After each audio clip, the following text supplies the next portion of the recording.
Hello, Skelevaderites. Welcome to the 14th Weekly Weirdo. And this is going to be a good one, I hope. And I see people are already in the chat. This is awesome. Let's say hello to the folks that are waiting here. John, figuratively speaking, first in line. Awesome. Good to see you. And everyone, I want to say that John just recently became a Patreon of the Skelevator channel. Thank you so much, John. Really appreciate it. You got to send me that character that you would like me to paint for you, and I'll do that. And I'll send you a Toy Frenzy sticker as well. So it's really great to have you on board, John. You're already part of the team, but now you're a Patreon. So very cool. Let's see. And then Payne's Toy Samples. Aaron, great to see you. Fantastic. Good to see you, Payne's. And Captain Biscuit 71, welcome to it, of course. Very good to see you here. Ray Black, awesome. Great to see you here. And Carol Geis, another Patreon. Fantastic to see you here. Yes, today we are talking about a very special weirdo, one that's very close to my heart. In fact, he's part of my name, or my name. So we are going to be talking about Darth Vader today. And but first, I want to take a moment and say TeePublic. I got a T-shirt from TeePublic, and it's pretty awesome. It says, "Give your McNuggets the future they deserve. Vote Mayor McCheese. Dedicated, dependable, and delicious." And you know what? It says down here, this is the reason why I got it, actually. 1971, which is the year that Mayor McCheese premiered on the McDonald Lands commercials. So I'm really excited about this. My wife is like, "Why do you need to wear that guy on your shirt?" It's because it's Mayor McCheese, man. Skyfall, great to see you. Fantastic to see you here. This is going to be great. I'm excited. There's already a bunch of you watching now. This is so cool. So I'm going to begin at the beginning with Darth Vader. Darth Vader has been one of my favorite, he's in the top 5 favorite characters of all time. He made such a deep impression on me as a kid. And I wanted to be him. I would have daydreams about getting the full costume and wearing it to school and freaking people out. I loved that character. I loved how mysterious and I loved how mean he was. Very cool voice right away. I think James Earl Jones was one of the first actors I ever learned the name of, because he did the voice. And David Prowse, of course, did the body acting. Cobweb, great to see you here. Fantastic. So and as you can see up here, Chris Pelkey made this 3D printed Skele Vader sculpture. Got the Skeletor face and the Darth Vader helmet. So Skeletor and Darth Vader. It was first Darth Vader for me. Then it was Skeletor. The baddies, I just love the baddies. I love the weirdos. Love the baddies. So what we have here is the action figures, and I'm going to go in order of not of me having purchased them recently, but or in my life, but having purchased them recently, because I didn't ever have a Darth Vader action figure, like the 3.75-inch action figure as a kid, though I always wanted one. I had friends who had them, and I thought it was the coolest figure. And I would daydream about that figure too. But I did eventually get one of the 12-inch figures, and that Darth Vader went with me everywhere for a very long period of time. He did not last. In fact, I don't know what happened to him. He probably just disappeared with the rest of my toys from my childhood. But that first he lost his lightsaber, then he lost his cape, then he lost his one of his legs, and then he eventually I just lost touch with him. But that was the Darth Vader that I really loved. After that, as a kid, I got this, and we'll talk about this in a little bit.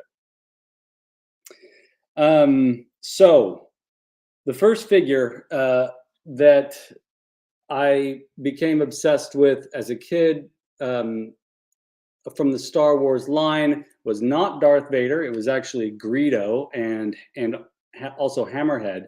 But then I quickly gravitated toward Darth Vader and the Stormtroopers. But so I found this actually not too long ago, about 3 years ago, right before the pandemic, at an antique store for $7. I mean, I'm not sure how that was such a good deal. But he even has his lightsaber. It's missing the little extra small tip thing there. But yeah, it works. It's retractable. He's got his cape. It's not a repro cape. It has a couple of tears. So this is a prized possession of mine, this Darth Vader.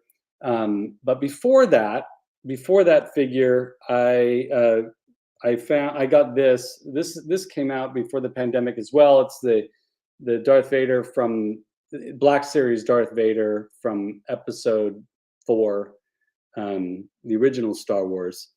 And I love this Black Series figure. I don't have a lot of Black Series figures anymore. I got rid of a lot of them, but I kind of realized over time that the vintage figures is really where it's at for me in my heart. But this Darth Vader is pretty great. This Black Series Darth Vader. Anyone else have any Darth Vaders in their collection? Yeah, John. This one is vintage. That's right. Oops. It's not showing up here. Here we go. Yeah. Yeah, this is vintage. Yep. Prized possession now. Got a really good deal on him.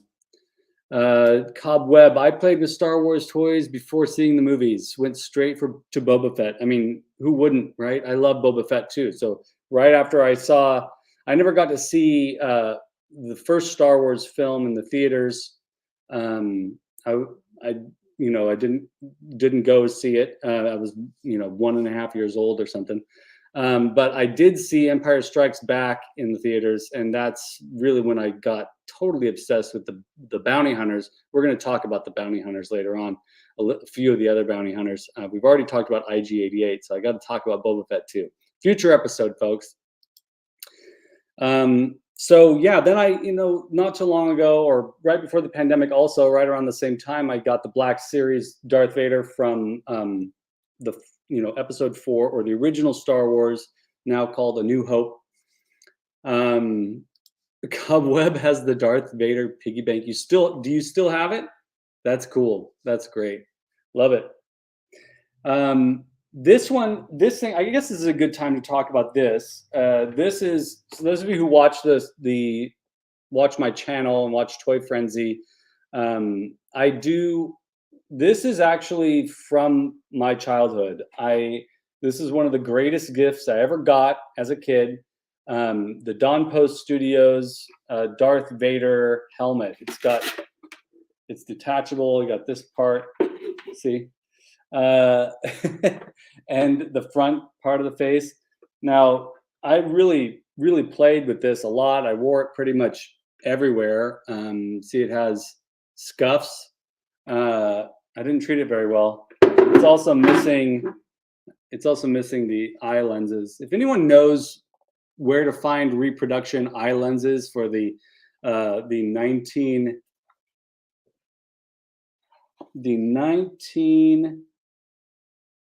it doesn't say the year. I thought it did. Dawn Post Studios. Maybe it's on this side. I thought it said the year. It's probably 84.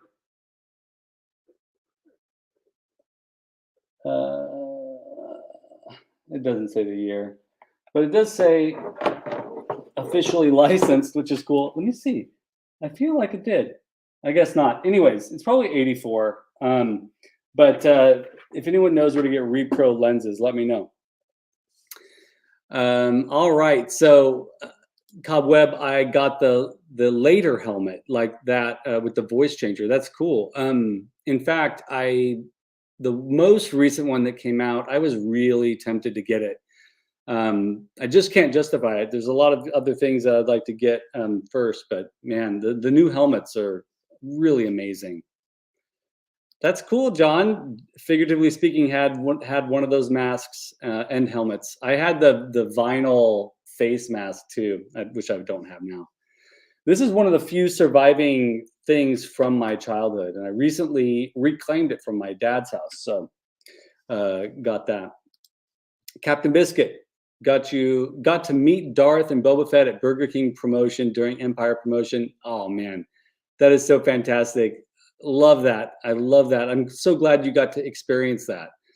What a cool thing. So Darth Vader. Oh, and here's the shampoo bottle. I got a Darth Vader shampoo bottle. I got this recently in a trade. This thing's awesome. The helmet or the head is super glued on, so it's not going anywhere. Whoever had this first super glued it on. But I love this. It's got a prominent place in the collection. And then sticking with the traditional Darth Vader look, this new one, this new retro style Darth Vader that came out to coincide with the Obi-Wan Kenobi series is really cool. He's got the sort of, as you can see here, from the first movie, his lenses were a little bit, they were like tan. You could kind of see, you could see light through them and which caused them to be a bit brown. And so they honored that for this little figure, and he's great. He's got the cloth cape. And if you were, and when you were growing up with this stuff, you kind of wanted a separate lightsaber. So he's got that in the style of the Jedi Luke lightsaber that came out later on in the vintage line. And then he's got a cloth cape, which is very cool too. This guy is really great. If you can find him out there, I got him for $12. What a good deal for such a cool little figure. Honors the vintage design and improves upon it a little bit, and not too much, which is great. But the reason why, hey, Danny Phillips, good to see you here. Yeah, Skyfall, most impressive. That's right. So yeah, Danny Phillips, welcome to it, man. Great to see you. Glad you could make it. Now, I want to get into this a little bit because this has become the most recent sort of. It was a briefly lived obsession, but last year we went to Disneyland, and they had the Obi-Wan Kenobi and Darth Vader 2-pack that was based on the Ralph McQuarrie, excuse me, I got a hiccup there. The Ralph McQuarrie art. So that I got that, and I did open this because I want you all to see how cool this is. The lightsaber is based on the Ralph McQuarrie design. The sculpt is based on that, and the coloration is based on that. But there are some details. I'm glad I opened it because the cape is huge. I mean, it's massive, and which is perfect for since this is based on the Ralph McQuarrie design. But I absolutely love this initial design. I love that helmet. He showed up that way in a few early comic books too, and I always was attracted to that design of the helmet, and so I love that. I love the deep blues of this.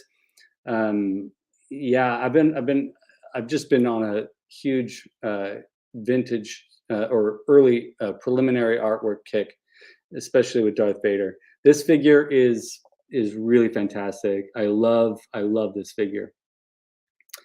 And if John's saying, yeah, Cobweb, I love the voice changer one too. Yeah, I'm tempted. If I ever find it for a good deal, which I probably won't, then I'll probably spring for it. But so that leads me to the last item that I want to talk about today, which is the most recent acquisition. No. This is, yeah, it is, because I got this, I believe I got this right before Christmas, and I got this as a gift for Christmas. This Gentle Giant uh, Ralph McQuarrie design Darth Vader. So it's it's based on the vintage action figure, but it's 12 inches tall, and it's got vintage inspired card back as well. Gentle Giant makes these, and they're phenomenal. I missed out on Mark, who was a guest on my show on my Weekly Weirdo last week, who also co-hosts the Cambridge and Washawn podcast with me, which you should all be listening to. He got early on. He got the IG-88. I believe he also got the Boba Fett. I think I can't quite remember. I know he got a few of them, and I really Speaking of John, I was really jealous about that too. So those the 12-inch vintage inspired Gentle Giant figures are really phenomenal. If you can get any of them at a reasonable price, please do so. I was lucky. I got this for Christmas, and I'm not going to take them off the card. Although I can, because these you can undo the front, you can undo the plastic, and you can just pop them right out of that plastic, of that card, and you won't tear anything, and you just return it. He does have of course, the plastic ties that if I really wanted to get them out and stand them up, I'd have to remove those. But I love, they don't actually say, yeah, here you can see. So it says Darth Vader concept. And I'm not sure why they don't give full credit to Ralph McQuarrie on this packaging. Strange. But he is the concept art. It's fantastic. There's other concept figures that are supposed to come out as well. I have not seen any of these. I mean, I would have a hard time resisting that C-3PO. If any of you have seen the movie Metropolis, it's a silent film. The original Ralph McQuarrie design of C-3PO was based on there's a robot in Metropolis in that movie, a featured character that looks very much like that. The Han Solo design would be pretty great to have, but this Stormtrooper design, man, oh man. I have not, of course, I'm not like following up and doing a lot of research on these because they're just out of my price range. But if that comes out, I might have to put that on another birthday or Christmas wish list because the concept Stormtrooper is awesome. Luke's great too, but Darth and Stormtrooper and C-3PO, pretty amazing stuff. So Darth Vader was the featured weekly weirdo for today. Oh, got a few other people that popped in. Eldor, great to see you here, Masterversal Toy Hunter Eldor. Have you all been watching Masterversal Toy Hunter's Instagram and videos on YouTube too? He's been working on a Masters of the Universe 1987 movie concept art, based on that, influenced by the concept designs or the set designs. Snake Mountain, based on the 87 movie. So the Snake Mountain didn't appear in the 87 movie, obviously, but his version really looks awesome. Definitely influenced by the art of that movie, and also see a little bit of Blade Runner in there. Amazing stuff. And Duchess of Darkness, welcome to it. Great to see you here. And Captain Biscuit 71, yes, THX droid for sure, so that's it. So Darth Vader, man, he's one of my favorite characters of all time. I love how complicated he became as more and more movies came out. I have mixed feelings about the prequels, but I know I'm not alone on that. I can watch them, but I also don't like watching them sometimes. I have to be in the right mood. And there are certain problems I have with the story of Anakin. outside of the original trilogy. But even just the original trilogy, how complicated this character became toward the end of Return of the Jedi, and showing his feelings and realizing the error of his ways. And I love that. I love that in a character. I love that kind of character arc. Yeah, John's saying it here. Smash that like button, everybody. So that reminds me of the things I got to say right now, which is be sure to click like and subscribe. Do the YouTube things. If you're interested in becoming a Patreon of the Skelevator channel, that information is right down below. If you become a Patreon, you get a Toy Frenzy sticker, which is right here on my cup. Pretty awesome, right? Ostradamus Toys designed that. Pretty beautiful, beautiful, beautiful artwork right there. And you'll also, if you sign up for a Patreon account with me, you'll get an artwork sent your way. Hopefully you don't sign up and then get the artwork and then quit, because it's every little bit counts, and really appreciate your support. Also, if you sign up, you get the Cambridge and Washawn podcast about a week before it launches out into the podcast land. So you get it early, which is pretty awesome. And so there's a new episode coming out every month.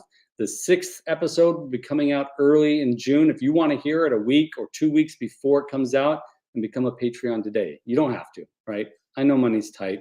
You don't have to do that. But I really appreciate everybody's support and being here for this. Everybody in the chat, thank you so much for being here. And I want to give a very special thanks to Skelevator's Patreons, John from Figuratively Speaking, Carol Geis, Don Roberts, My Buddy's Customs. I almost said Gamer Bud, but that was his former name. Brick Something, and MotuOriginsCork. Thank you all so much for your support. Every little bit counts. Right now, I'm deep in the Snake Mountain build. So hopefully, if I can get a few extra things done to that this afternoon, I'll get another video launched this week. I try to launch those Snake Mountain build videos every week. Yeah, so inching along there. If you're interested in a custom diorama or a model build based on a vintage playset, let me know. Be happy to talk to you about it. Anyways, it's great to have you here. Thank you all so much for tuning in, and I'll see you. Let me go ahead and get ready to end the broadcast so I can do it without making it awkward. And I'll see you all soon. Be sure to stay tuned for more exciting content from Skelevator. Oh, before I forget, Toy Frenzy will not be airing this week. This Thursday, it's the 11th. We all are kind of busy with a bunch of other things this week on the 11th. I will post a little reminder that it's not happening. It's the first week we've missed in months. Have we ever missed a week? I don't think we have. I've missed weeks, but the boys have always stepped in. So we're missing it this week. All of us are unavailable, but we are going to be coming back with some exciting stuff on the 19th. So just letting you know. Yes, so thank you all so much for being here. Eldor, thank you. Appreciate it. You have to watch the beginning. Went through, talked about Darth Vader. But yeah, I really appreciate you all being here. Everybody, have a wonderful rest of your Sunday and stay safe out there.